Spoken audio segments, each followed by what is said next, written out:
Welcome to another episode of Simon Says, where facts come first. I'm your host, Jenny Simon. Happy Independence to all of Grenada, Carriacou, and PT Martinique. Happy Independence to Grenadians living in the diaspora. And to your friends and extended family who are celebrating with you, I also say Happy Independence. We take a quick break and come right back. Thank you for tuning in to Simon Says. To ensure that you never miss an episode, click subscribe and make sure to turn on the notifications by clicking on the notification bell icon. See you at the next episode. Welcome back. The Prime Minister, in an address to the nation on the first anniversary of this administration in office, announced the forming of a committee to spearhead the 50th anniversary celebration. This is him here. I take this opportunity to announce that a special select committee of persons led by Dr. Wendy Crawford, and which includes a representative from each parish, have been appointed to organize and manage Grenada's 50th independence celebrations. The celebrations will commence in earnest in September 2023 and will span the entire year of 2024.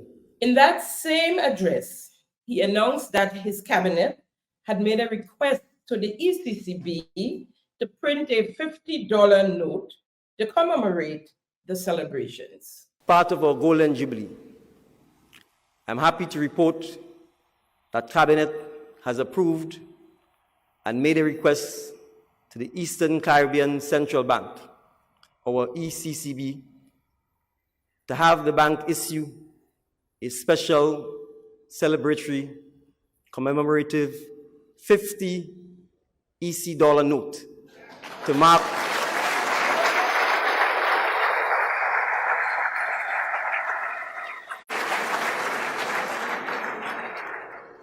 Grenada's 50th year of independence. Okay, well, I don't know if we needed that 50th, that money, that $50 note. It's a lot of money to do that and to have that, and would it bring benefit to us as a people? However, sounds good. It would probably look good. I'm not sure. It's probably him on the $50 note. Don't know. We'll see. We'll find out sooner than later, I hope, because we're almost there. The launch of the celebration was carded for October 19th, and even after locals condemned the date, the Prime Minister and his team stood firm. As I understand it, it had to take a couple of regional prime ministers to speak up on it. Of course, ones who were closely connected to the revolution, like Prime Minister Skerrit in Dominica and the Prime Minister Gonzalez in St. Vincent, had to speak on it before it was changed. It was changed. We all are happy that that happened, and both events were separated. And the launch was moved to October 31st, where, according to the Prime Minister, we were to learn about Heroes Park. The announcement was first made in the press conference when they introduced the committee. And then, as the Prime Minister said, we would hear more about it then. The Prime Minister was a part of that press conference as well. And we were going to hear more about it on the launch of the celebration. So let's hear what he had to say about Heroes Park. As part of the 50th anniversary celebrations as well, covering the entire year, the government intends to embark upon, with public support and consultation, the naming of our first national heroes as part of our 50th anniversary celebrations. And so we certainly will have names proposed, and we would invite feedback from the public.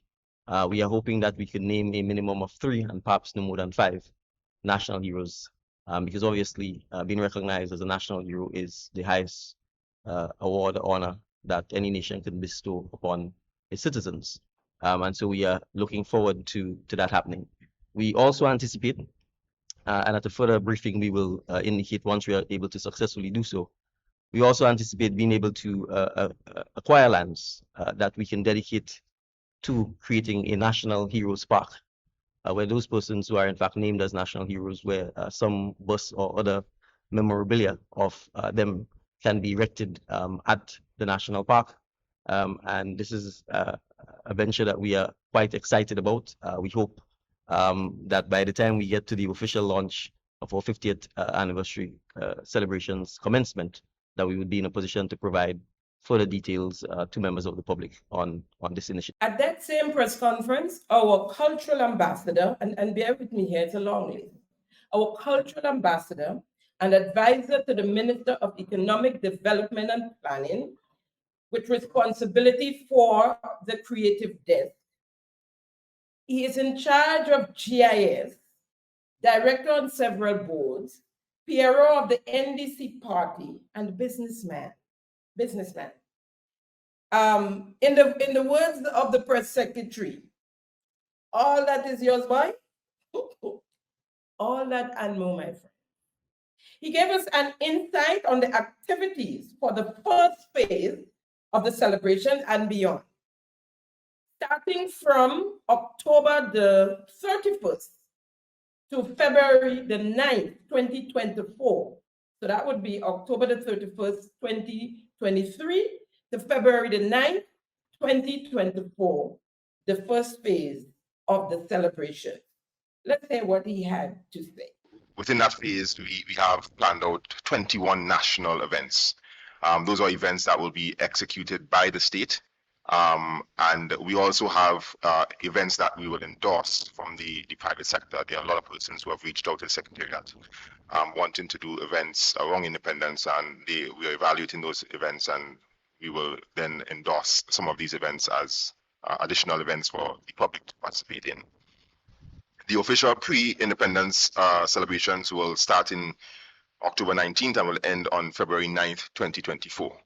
All right, we've also curated a special list of events from January 28th, 2024 to February 9th, 2024, that would allow not just Grenadians, but persons in the diaspora to ensure that they can come back and participate in that block of events. So it's going to be about 10 days of intense events and activities and celebrations that the diaspora will be able to participate in.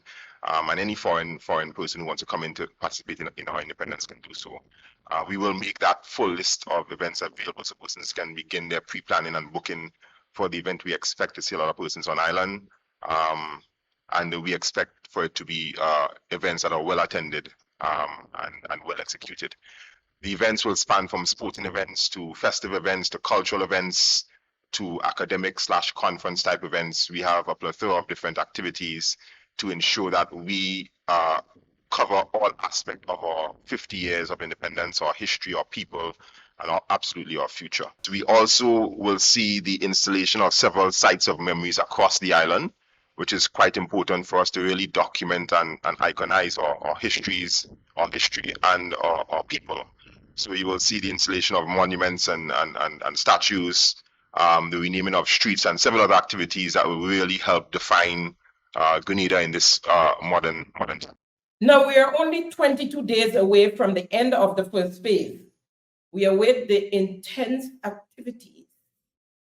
According to the chairperson of the celebration secretariat, Ms. Gail Purcell, we are fully in independence mode. Here is an overview of what's to come, according to Ms. Purcell. They kicked off with the mobile museum at the end of November.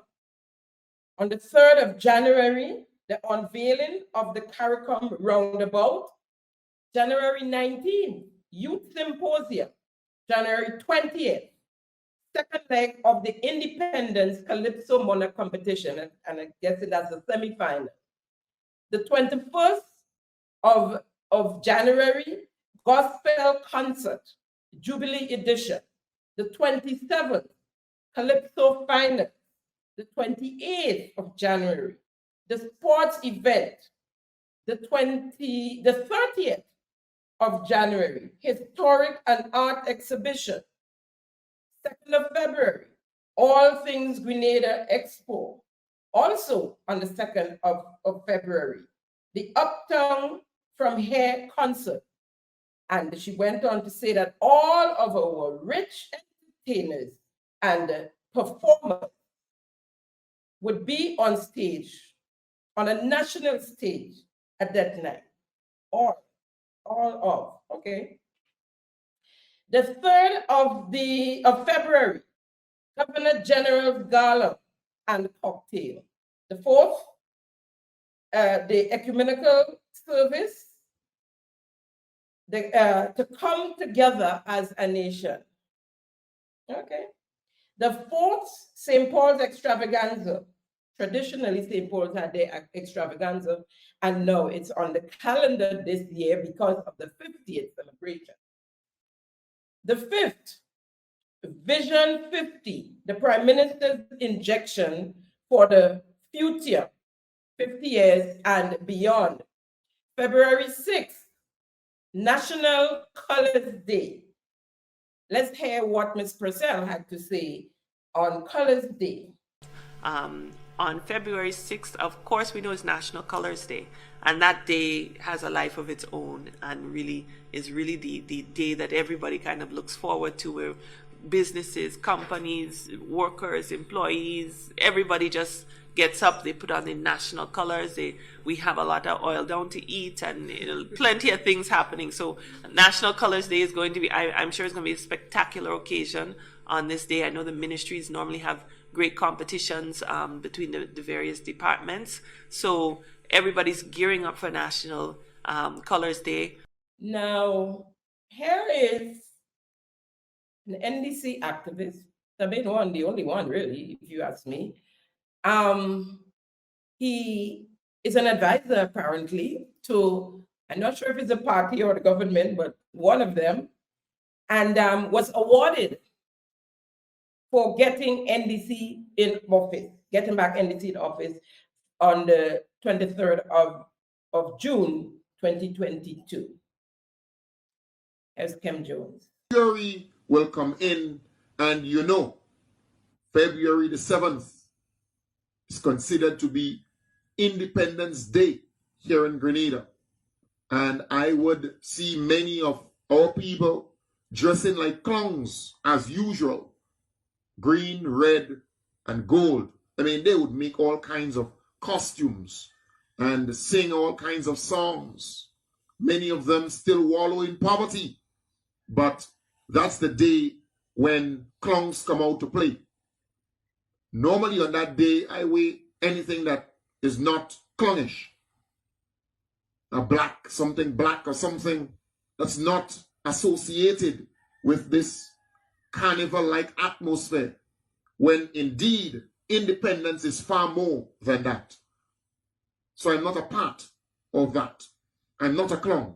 I'm not a part of that. How could I go in the stadium and wave flags and dress up like a damn clown with eyes green and, what do you say, green, red, and gold? How could I make myself so vulnerable? I am saying, folks, it's time to wake up. I am not going to go and dress like a damn clown with green, red, and gold. You'd never see that. I'm wearing a black jersey on the 7th. I'm wearing a black jersey and a black pants on that day. Think I have time for that stupid comedy, central thing? So don't tell me Grenada independent and we independent and blah, blah, blah, and they ask you to dress with costumes, because it's really clowns, green, red, and gold. Clowns in the stadium with all this, you know, and what they say some days, Colors Day, you getting me to wear any red, green, and gold? You joke you're making. Colors Day, I'm not no damn clown. I wear a black jersey and a black pants if I get a chance. Or a black jersey and something else. That's how I operate. You mad or what? What day they say it's Colors Day? When is Independence really? The 7th. What day that is? I don't even know. To be honest with you, I don't even know what day that is. Let me look and see what day that is. I don't even know. I don't really care. To be honest with you, I don't care. The 7th. And I think they're asking people to dress like a clown on the Wednesday. You know, red, green, and gold. I will be wearing black or some other color, blue, some other color. I'm not going to be a part of this Comedy Central show. On Independence Day, I wear black. The Colors Day, as they call it, I wear black or some other color. And then, of course, on February 7th, the parade and the stadium affair. There goes the NDC 50th Independence Anniversary celebration. We were told we were going to have 21 events in that phase, because after that comes the parish celebration. I counted. I didn't get 21, not even close, but we have $22.5 million to spend, okay? So we have, according to the thing, a lot of money to spend. The NDC has taken yet another of our product, our celebration, and turn it into their own. So we now have an NDC Independence celebration, like we had an NDC Carnival last August, and headed into another one. There's a main committee with several subcommittees, about 8, I was told. And each of these committees have another 8 to 10 persons. I don't know how many of them still on there. Maybe by now, some of them probably just have 2 and 3 or 5. From what I've been hearing and what was going on, a lot of people are not happy with what is happening and what is going on, because we preach about a national celebration. Let's come together. Let's unite. This is not about party. This is not about color. And it all falls back to color. In the Senate, the leader of government business was happy to say that, oh, look, it's not only about NDC, because Senator Nolan Cox is on a committee. Senator Nolan Cox, one man standing on his own. Who are the other people, the other opposition people, the other NNP people? And just persons who neither NNP nor NDC. Where are these people in this celebration, right? So after the celebration up to February 7th, then they go into the parish celebration, and that's what I'm looking forward to that, because I'm not sure if it's parish or constituency, because I remember the St. George Northeast constituency launching, and saying they're the first to launch, and that's a constituency. That's not that. St. George Northeast is in the parish of St. George. So I'm not sure what's going on. They don't seem like most people know what's going on. I've heard several persons from different parishes and constituencies complaining, and they did it publicly, that they don't know what's going on. They don't know what's going on, because it's all Mr. Orlando Romain, with his many appointments, is still involved. Oh, of course, because he is in charge of the creative desk. Now, this gentleman who, let me step back. My daughter has a non-profit organization for the creatives. She took her resources and open a studio for the creatives. So she charged little fees, $25, sometimes nothing, most times nothing, because she has to have the electricity bill to pay, cleaner, that sort of thing. So she collect a little, I guess, depending on how long they use it. For the most part, our creative friends get to use it free. It's called Kumba Studio. It's registered, not officially open, but it's registered and been in use for a while. Actually, she started that during the COVID period. Now, so it's up on Facebook, it had and wherever else in social media, and was seen by the ambassador for the creatives. We're not, as the Minister for Youth and Sport, who's fired now out of the cabinet last carnival time, when he was asked to pay her for her work done with the contestants before they throw us out. He said, I'm not paying she no money. I'm not paying she no money. Okay. So moving along, they had well, we all know the song for the celebration, the up, up, up, up. When I heard about the song and I said, oh, okay, they didn't call Emily. So I asked her, I spoke to actually the chairman of the committee, Miss Wendy Crawford. It's a very good friend of mine from school, actually. She was ahead of me, but her brother was in my class in primary school. So these are people I grew up with, me and my siblings.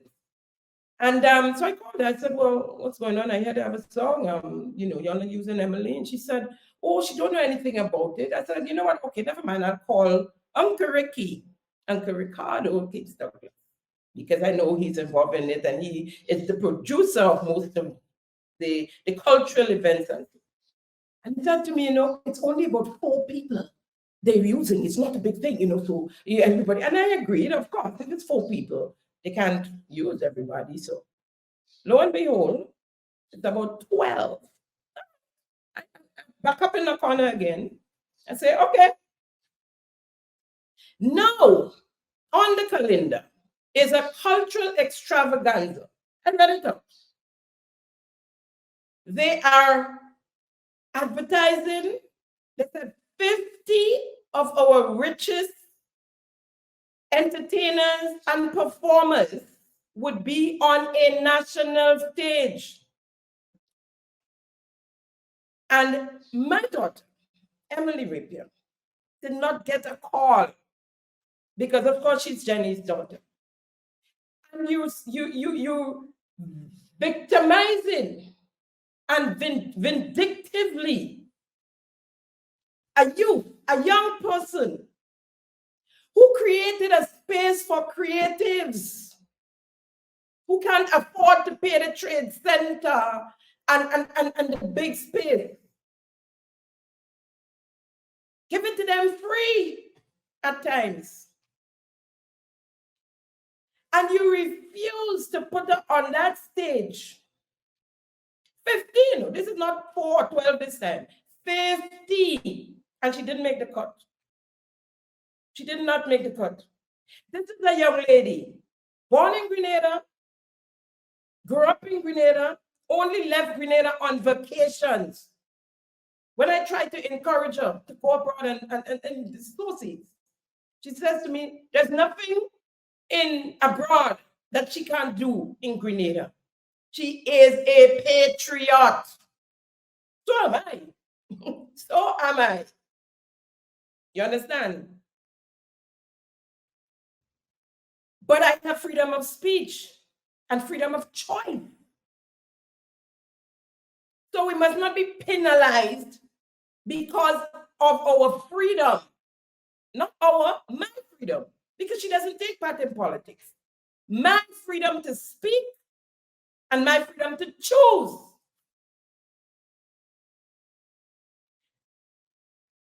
Ricardo Kings Douglas knows Emily's ability and her talent. She's worked with him several times for years in production. the Carols by Candlelight. She did the police Christmas program a couple of times. He producing it. He is the producer. And there are endless of you, including the Prime Minister, who knows her talent. He was at a concert in 2019, it was just before COVID. She was going to have an annual one, but COVID came, and now she's working her way back to that. Friends of hers who are on the big stage. I want to show you a clip of my daughter, how much she's into the creative world, so to speak. At 8 months pregnant, on a stage, a big stage, the Carols by Candlelight stage, at 2022, that was, singing her hearts out.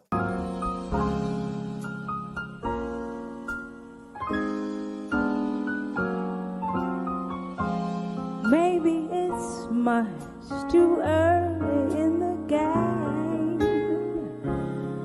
but I thought I'd ask you just the same. What are you doing New Year's Eve? Wonder whose arms would hold you good and tight when it's exactly 12 o'clock that night, welcoming in the new year,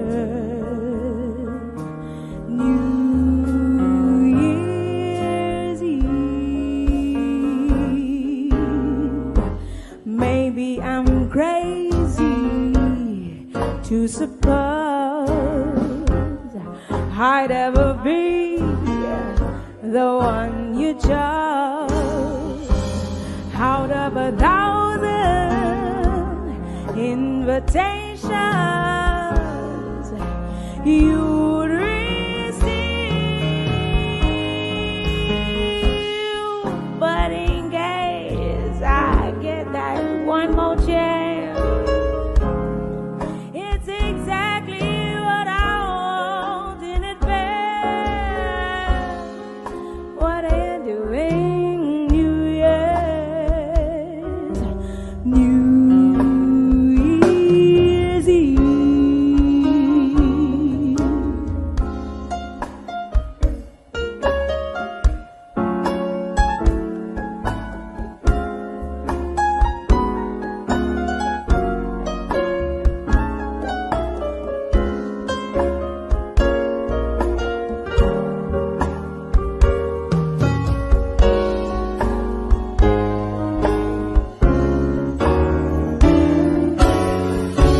But in case I get that one more chance, it's exactly what I want in advance. What are you doing New Year's? New Year's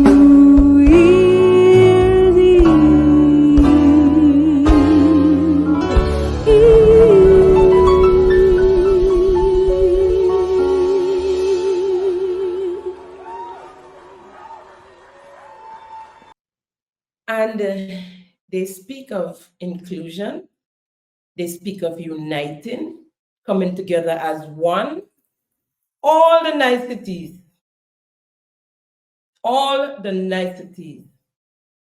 and to see that young people are involved in this creative desk that we give in 30 million and all of that there. And you blocking out, and if I must say so myself, one of the best on island. One of the best on island. You blocking her out because her mother decides to speak up and speak out for the voiceless, The amount of calls I get, I don't know where people find my number. When they can't find my number, they go in my inbox, in Messenger, and send me messages with the issues, stuff to investigate every day, all day.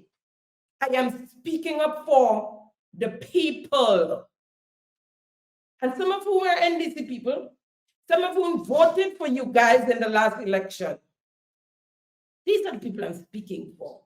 Because why? They're afraid to speak for themselves for fear of victimization. Y'all can do me nothing anymore. Whatever, it don't matter. I get victimized. I don't care, but I'm going to speak for the voiceless. The leader of government business in the Senate was pleased to announce with all smiles that they were including outsiders because opposition member, Honorable Nolan Cox, was on a committee, was put on a committee. 1%. 1%. Let's unite. This is a national celebration. What a crap. It is so sad and heartbreaking to see. It's a sad and dark day in this nation. The leader of government business in the Senate, most of you might have remembered him on the 29th of August, 2023, presenting the supplementary budget. And in there, speaking of an allocation of $7.5 million towards the 50th anniversary celebration for the latter part of the year, the last quarter of the year. They made it clear that $7.5 million, million dollars was for that part of the year. Let's hear what he had to say. And the explanatory notes for the Supplementary Appropriation Bill 2023 gives a list of some of the ministries here, starting from the Prime Minister's office, and we go to the Ministry of Foreign Affairs, the Financial Intelligence Unit, the Ministry of National Security, the Ministry of Finance, Ministry of Economic Development, Climate Resilience, Ministry of Infrastructure, the Ministry of Social Development, the Ministry of Education, the Ministry of Health. Those are the ministries, Madam President, that need to get our attention at this point in time, and hence the reason why we are here. Madam President, under the Ministry of, in the Prime Minister's office, we are prepared to take on a very important venture. 50 years as an independent nation. And we would not allow this 50th anniversary of independence to go as it usually goes, with our official ceremony for a couple hours on the 7th of February. Our intention, Madam President, is to make and mark this Jubilee celebration not for a day, but for 14 months, where the people can feel part and parcel of this Jubilee celebration. And we're going to launch this celebration, Madam President, next month. We're going to launch it. And there is no need for any citizen to feel left out because they don't like going to the stadium or they don't like going to see parade. There will be activities, Madam President, where every single Grenadian can identify themselves with one or two, and so they could be part and parcel of the celebration. And because of the new grounds we want to venture into, culture, sports, you name it, we're going to make sure that we have activities where Grenadians can participate, home and abroad. And I can say, Madam President, from the time we said 1 year celebration, people in the diaspora has been calling and asking questions. As a matter of fact, some of them booked their flights already for the 7th of February. But I say to some of them, the 7th of February will only be 2 months in the celebration. So you will have to come now again.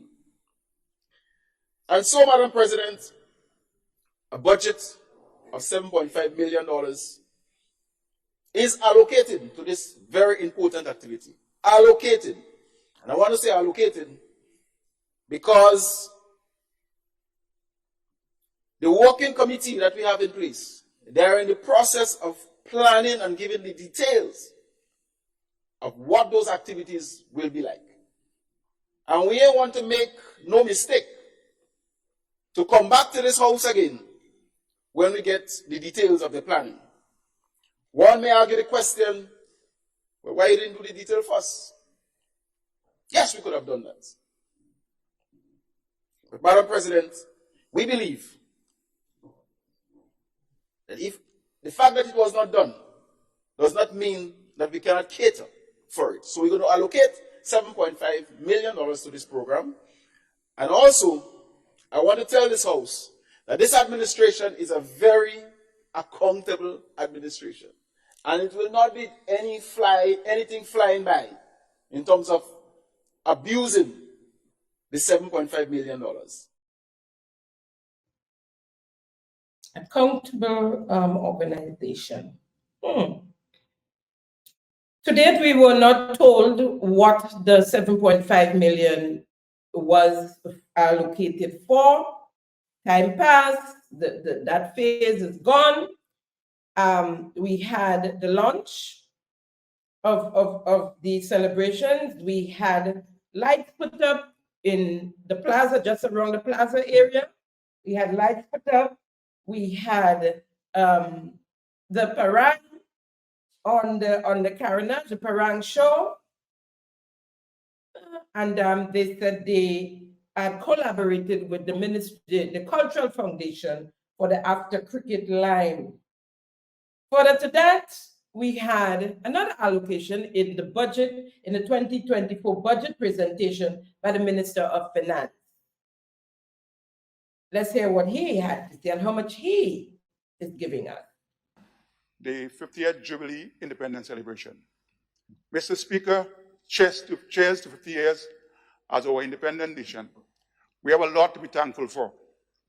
The launch of our year-long 50th Jubilee Independence celebrations was nothing short of amazing. Our rich history, heritage, and the remarkable resilience of our people were brilliantly on display. As was the case of our premier cultural and creative industry symposium, Unleash, this administration unleashed and unveiled the creative energies of our people to rise above the ordinary and soar to greater heights. Mr. Speaker, the rest of the celebration holds great promises as we commemorate the past 50 years and embrace the next 50.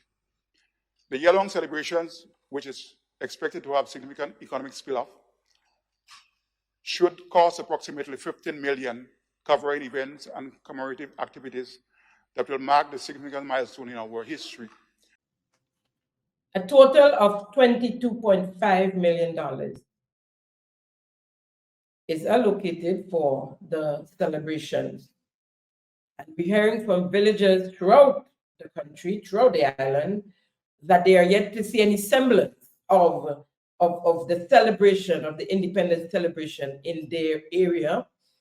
And no decorations, they're asking them to paint stones and tree trunks and stuff. And persons are unwilling because they're hearing about all these millions, and then they're asking the commoners to volunteer. They're asking them to volunteer. And of course, we know, as always, the big boys go home, or should I say the big dogs, go home with the bag of money. You know, they get paid for what they do, and the ordinary man must volunteer. Always. When will it change? When will this change? Persons are reluctant to go out and help because of the way they're treated, really. The ordinary man, with disrespect and contempt. from this administration. We heard from a resident of St. John. And I was told he's a strong NDC supporter. I can't say that I know him, but I was told he is. And this is what he had to say. When me and talking, I don't see no interest. Nothing like taking place in St. John's. When we see them today, we look at St. John's and we look at what taking place. Nothing taking place. The MP don't even looking at us. Listen, we don't know nothing what taking place now because the people who are there in the office for the National Democratic Congress, they don't give out no information. Everybody, what else call it again? Let me see. They're just there online and they want no information. St. John's is lack of information.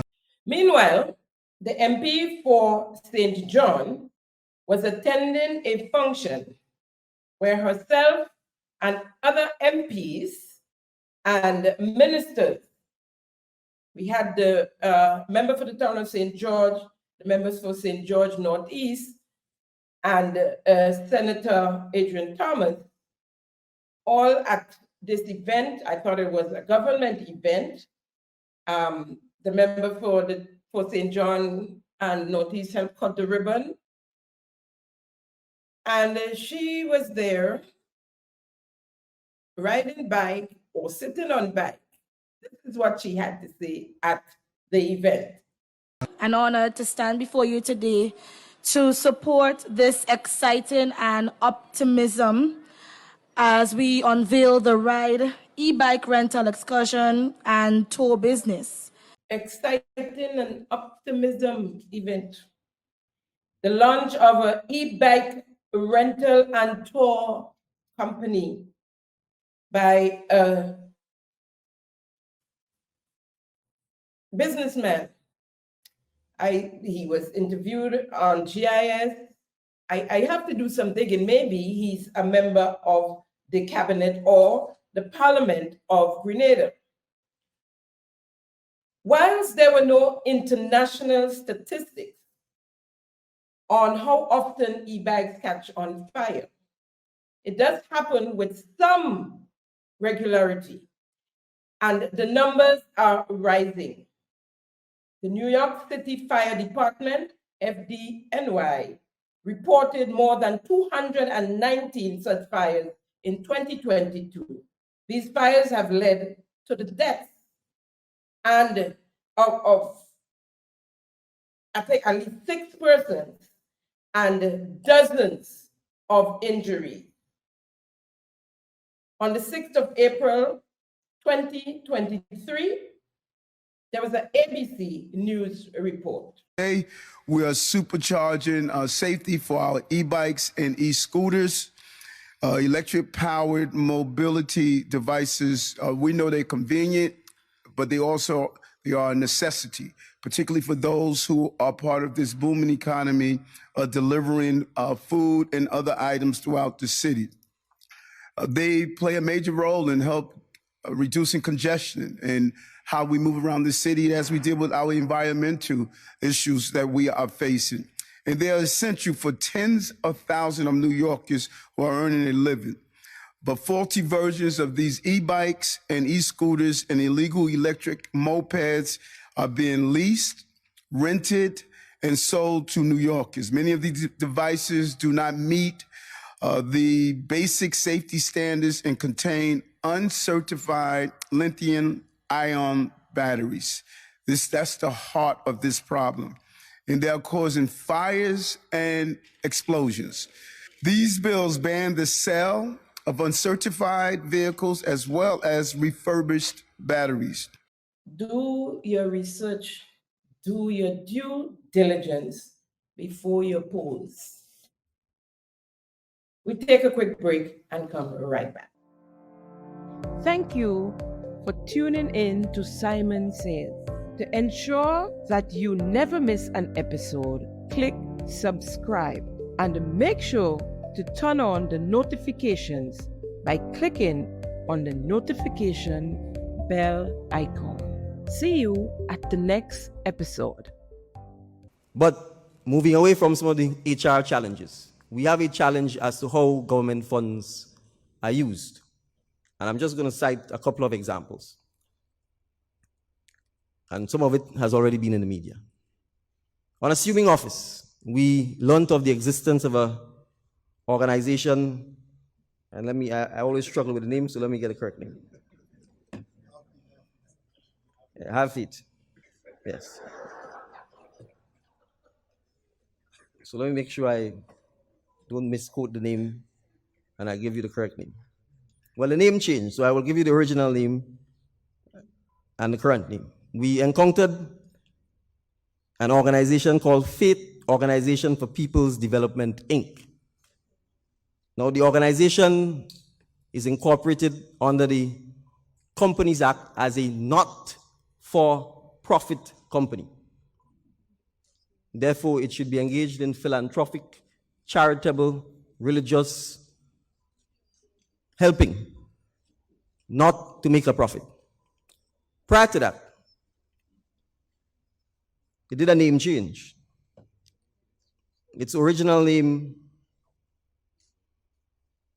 was St. Andrew Southeast Development Organization, Inc.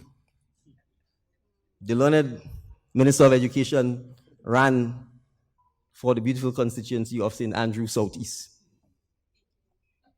So when this entity was incorporated, it was incorporated as a not-for-profit organization called St. Andrew Southeast Development Organization, Inc.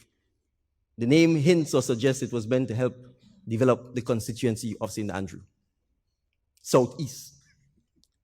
It subsequently metamorphosized, became a butterfly, and became the name Faith. But I just want to point out something. In 2 years, between 2020 and July of 2022, this company was paid $6.8 million by the government of Grenada.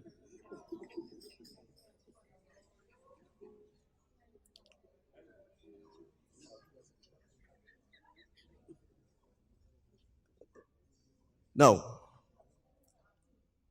in addition to that, the then Cabinet of Grenada passed a cabinet resolution handing over 3 community centers located in St. Andrew Southeast to that same organization. Community centers meant for the community, meant for use of the people, was handed over to this company, to this not-for-profit company. Now, if you're a not-for-profit company, and if you could convince the government of Grenada in 2 years to give you $6.8 million, what are you providing to the people of Grenada? And how miraculously the only client you have is the government of Grenada. So what were the services they were providing? Apparently, sanitization services, spraying children's hands when they come to school, maybe wiping countertop or chair or whatever, I don't know. But in 2 years, they racked up $3 million in revenues. Not-for-profit companies are required to file financial statements at the company's registry. No financial statements have been filed for 2021, and I doubt any will be filed for 2022. But let's dig a little deeper. Last time I checked, the government of Grenada, sometime in February of 2022, dropped all protocols in relation to COVID-19. There was no mask wearing, there was no social distancing, there was no sanitization, there was no insistence on anybody spraying anything. So explain to me, between February and July, elections were in June, and July, what services could you possibly have been providing when it comes to sanitization and so on? And I'm simply pointing, those are facts. You can argue about contract and so on, that's fine. I'm a lawyer. We can get to court when the time comes. And who has to sue can sue. First of all, let's get it out of the way. Your learned Minister of Education didn't tell you that his services was used by Faith and that he was paid by Faith for his services as a counselor. Ask him. let him tell you that Faith paid him for counseling services. Get that out of the way. The spraying of children's hands and the wiping of desk and chair served the purpose at the time, because that was to keep an outbreak of COVID out of the schools, which it did. None of our schools throughout this island, and Faith took care of all the schools throughout Grenada, Caribou, and Petit Martinique. Faith prevented outbreak of COVID within our schools. They ended up having to do things that they were not paid for. That is the workers under the Faith organization. They turned out to be cooks, cleaners, as in cleaning the bathroom and the toilets, because some of the schools were in such dilapidated and disgusting condition. And all of that helped with keeping the COVID out. So they did it. Even though the school should have had cleaners, they did it. They ended up having to pay cooks, the people in the field outside, the gardeners. They ended up paying these people as well, right? I did my investigation. I like you just jump in and say the same thing as if you was Chris Rock, comedian. This is not a comedy show. Get your facts. These are people's lives. These are people you're dealing with, their prime minister. And these are people who took care of our nation's children, securing them, making sure they remain healthy. And if I must say so, the Ministry of Health during that period did a damn good job in the nation, right? Nationwide. So these people who spray hand and table and chairs did a whole lot of other things. And you can find out through the NIS, because Faith paid NIS for their workers, right? So let's talk about the 3 community centers that was handed over to the Faith organization. And I don't know what you mean by handover, because as far as I understand, there are no documents in the cabinet. What there was a cabinet conclusion, but there are no documents signed off to say these 3 community centers belong to Faith organization. What it was is that the members of Faith went to their constituency representative and asked that they take care and manage the community centers. You yourself, I heard you say that all the community centers in the country were in terrible conditions, right? And you started building back in your constituency. They were in terrible conditions because they were not managed, right?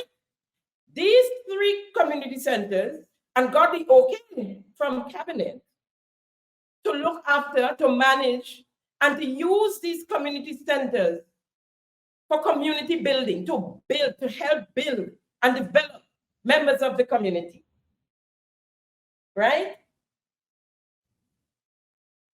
Take a look at the community center in Marquis.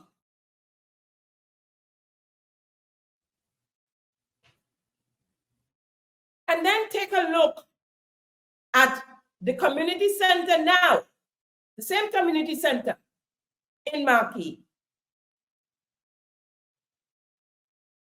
Totally destroyed, since your people decide to go to the persons holding the keys for this community center and say, hand it over, just days after NDC come in office. Look at how this place was well kept, with computers. So students, so people, the villagers, whoever need to use a computer can go in there. And you know what they did? All 3 of the community centers you speak of, Telescope, Marquee, and Mama Can, they were open every day, all day, with supervision, of course. And they were well kept by Faith. Just take a look. Nobody knows where the computers disappeared to. Of course, they took the computers, they took the furniture, and the ones they didn't want, they broke it up. Look at the state of that community center. Now look at Telescope Community Center. You can eat off the floor, even in the bathroom. You can eat off the floor. Well kept, clean. They had a room with 20. They have a room with 20 computers, if it's still there, because we don't know what's happening now. They had a room with machines, sewing machines, where women and young girls could learn a craft, doing the level 2 through the NTA, the National Training Agency. They didn't just get up and people say they're teaching to so who didn't know. They had qualified tutors. They had people doing after-class lessons with school children, doing the CPA and CXC exams. And other students who needed help could have gone to the community center. Look how it is now that y'all could think about putting the St. Andrew Anglican School in that space. That is what they did. It wasn't a money-making venture for them they were not handed over. They were using it for the development of the people. Look at it now. And then there was the Mama Can Center. Almost the same, a little bit less than the Telescope one, smaller, and they didn't quite get there yet. But they raised funds, they bought their stove, they had computers put in there as well. And it stayed open all day so the villagers can go in and use it. It's close to the field. It remained open so that villagers using the field, young people playing sports, women and men, can use the bathroom and toilet facilities. Your people break down the doors, change the locks, and the villagers don't even know who have the key at the moment. And it's locked up until they're ready to go and use the people's stove that they raise funds to buy, to make cook, play music, drink rum, and have a good time. That's not what it was about before. So it was handed back to be destroyed. That's what it was handed back to. Give us the thing. It's our time now. Give us the keys. When they didn't get it, they break down the doors and change the locks. Who does that? Who does that kind of thing? Are we somewhere in the Middle East, somewhere?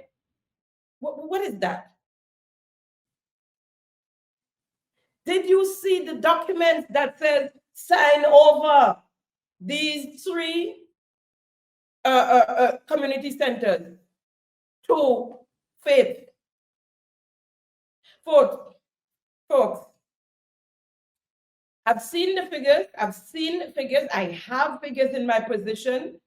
I have spreadsheets in my position. There are things concerning Faith I cannot speak about because if you don't know, there is a court case going on because Minister of Education, your learned Minister of Education, when you took office and he became the minister, he was asked by the person in charge of Faith, Ms. McDonald, what should they do with their staff?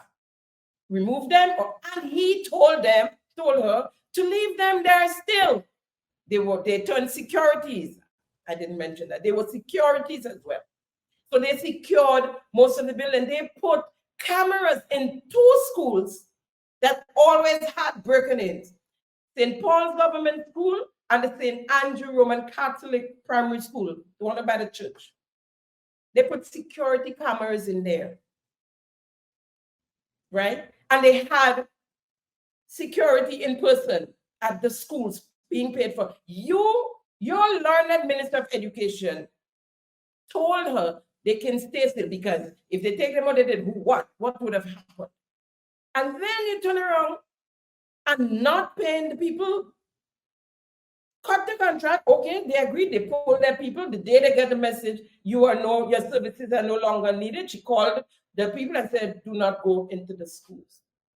All now, they're getting calls to come to the schools because they kept the schools clean, not just wiping chair and desk with hand sanitizer. They kept the compound clean and beautified. And not painting stone in white and into not that. No, not that. Right? So now, well on their way to destruction. Well, one gone already. One gone already.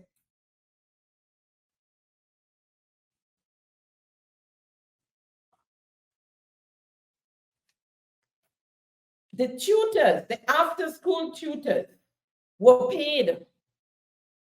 And we know what happens when we have people volunteering to do things like that.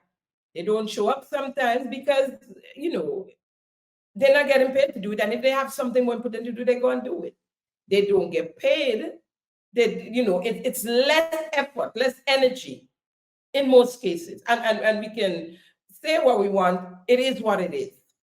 But they were paid.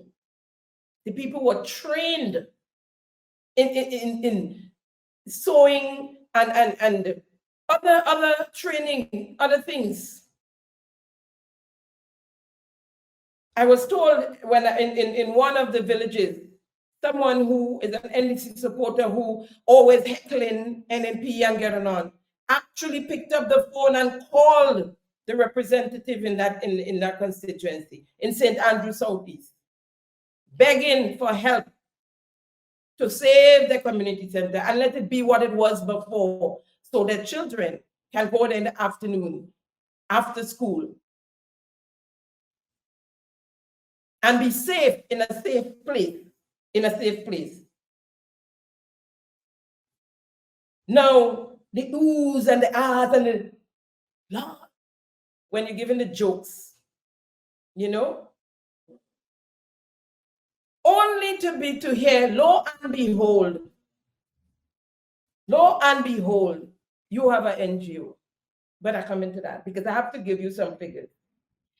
The cleaners got $848 per month. I guess that's after NIS. The monitors, $1,272. That's the for the secondary school. The primary school and special ed, yes, special ed as well. Monitors got $1,060, right? The pre-primary school, $954. That's the individuals, that's their salary. Supervisors got $2,120, and the cooks got $848.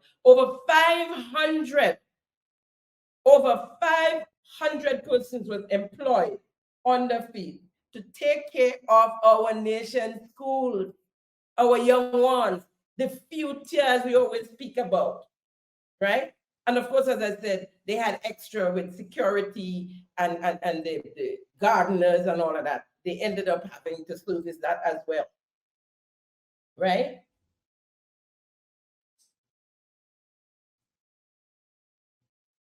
Now, you promised to investigate Faith. We have nothing about Faith. You boast about being a lawyer and if they want to sue. Well, they're suing. They're suing for the salaries. And only that. They ain't want nothing from the government of Grenada. They only want the salaries for the people that worked up to the time they worked. Just pay them their money. That's what they want. Because they got checks monthly. And they had just, or the June check was written, and you all still tried to block it. But it was already prepared for, catered for, so they got that. And all they're asking for the July and August, when they were told to continue working by your minister, and they did, pay them their money. The people that have no money sitting in no bank account, as you're trying to suggest, that they have these money somewhere. And I saw the spreadsheets and the breakdown. I guess we all will see it in court. Because you saw it too, I understand. You all saw it. You all have copies of it. But it will come out in the court. Now, after all this comedy show and threats, lo and behold, information has surfaced with documents to back it up. You know how we roll at Simon Says. We come with our backup, our documents to show. Yeah, we ain't playing with that. That an NGO that goes under the name Nation Builders is officially registered as a non-profit or non-government organization. In an article,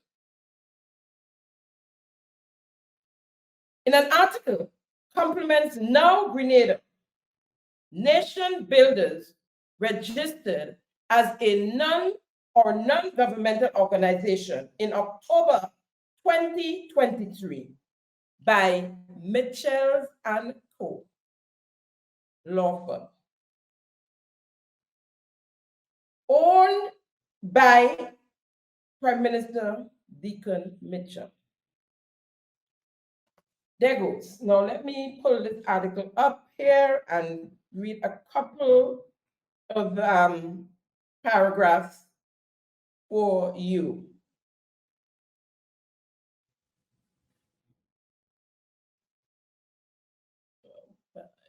Yeah, no, there it is.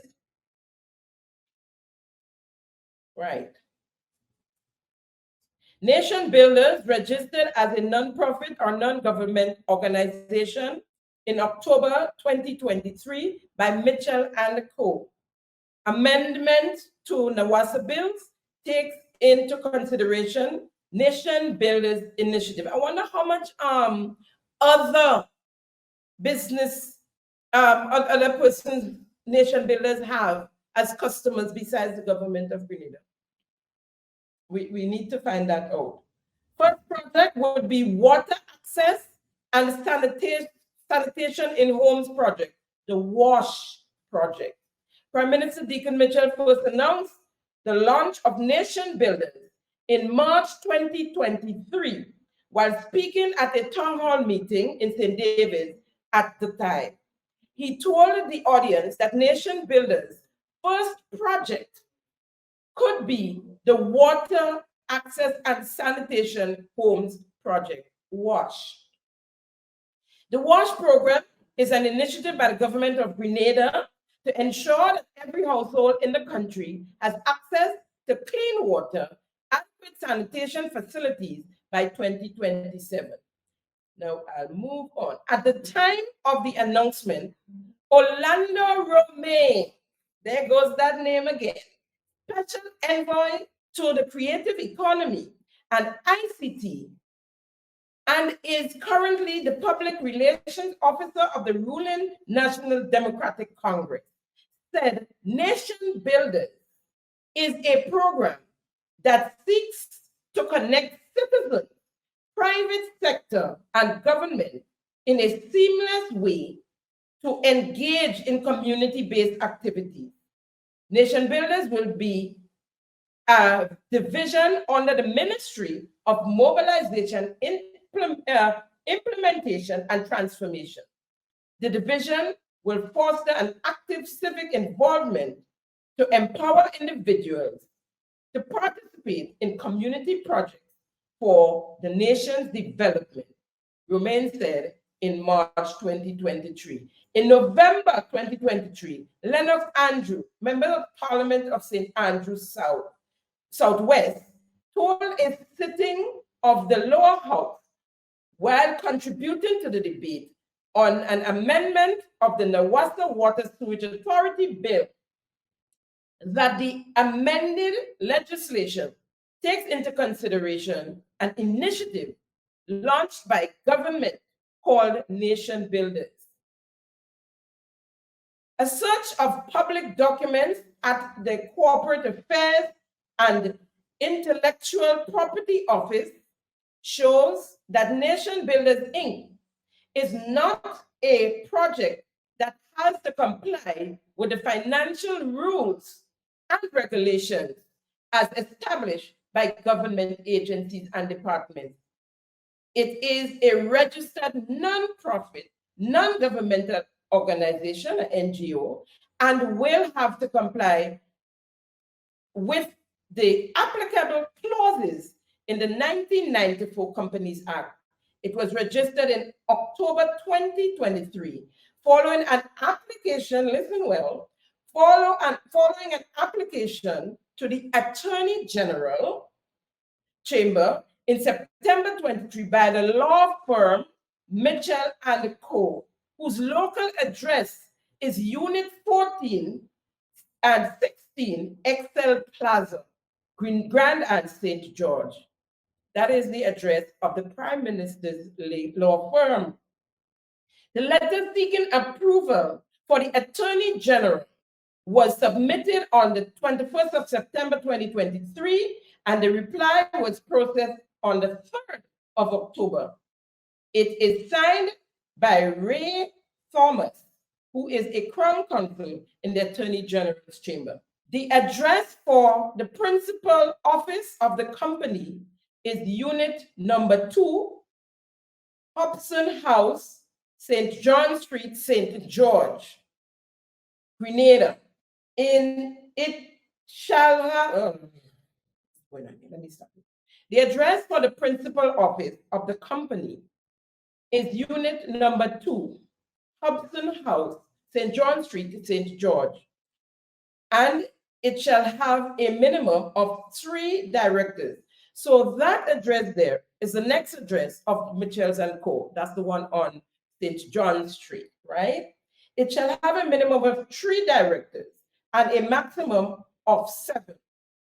In fact, the nation builders have 3 directors. Mr. Benedict Peters, aka George Peters, a former public officer whose address is listed as Paradise St. Andrew. However, my investigation brought me to Mr. Benedict, who lives now in St. David, but put Paradise St. Andrew. He is the chairman of the St. David NDC branch, of which our Prime Minister, Deacon Mitchell, is the head of the branch, right?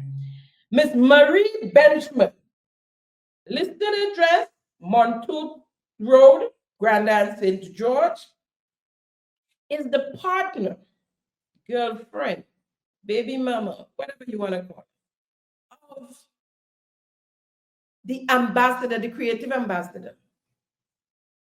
So everything, it's all for us. It's just for us. It's a family affair going on right there. And Ms. Dorsina Shanine Ruth Noel, listed address to be St. Andrew. Those are the 3, and they were appointed on the 12th of September, 2023. So what makes nation builders different to faith? Is there a difference? Or did it turn into a butterfly? Did nation builders turn into a butterfly and became faith? Or faith, as a matter, turned into a butterfly and became nation builders? That way, yeah. Well, you're real good, you know. I mean, bold and brass face, just so. An NGO of the Prime Minister, using his address, his office, applied, everything, just so. With his only customer, the government of Grenada, the WASH program. Folks, we're in trouble. We're in real trouble. I don't know how much longer this can go. I don't know how much longer we can survive this, what is happening here. It's just sad and heartbroken. Is it true, Mr. Prime Minister, your newly appointed minister responsible for culture beat up his girlfriend in front of a shop in St. Mark a few days before you put him into your cabinet. So we jumped from the frying pan straight into the fire. And while I'm on it, or him, we never knew why he was put out of the CES program. Well, I know why. But we would like to hear an official statement as to why, before I tell the nation why. And speaking about CES, we need an update as to where the monies went, who are the small business people and individuals who got monies from CES, 30,000, 25,000. Where are the businesses? Have they employed other individuals to work? Please, we need an update on the CES. If the opposition is asking, I would ask, because we need an update on CES. Not for the stories that came out of CES. You remember in my last program, the last one for 2023, I spoke to you about the amendment of the procurement legislation. And in the budget, the finance minister said by March 2024 to allow single sourcing of works, goods, and consultancy services up to $100,000. Mr. Speaker, he said, the procurement framework is currently under review. While this is ongoing, we are of the considered view that an amendment to raise the current single sourcing threshold from 15,000 to 100,000. From 15,000, which has been in effect for almost 10 years, is warranted.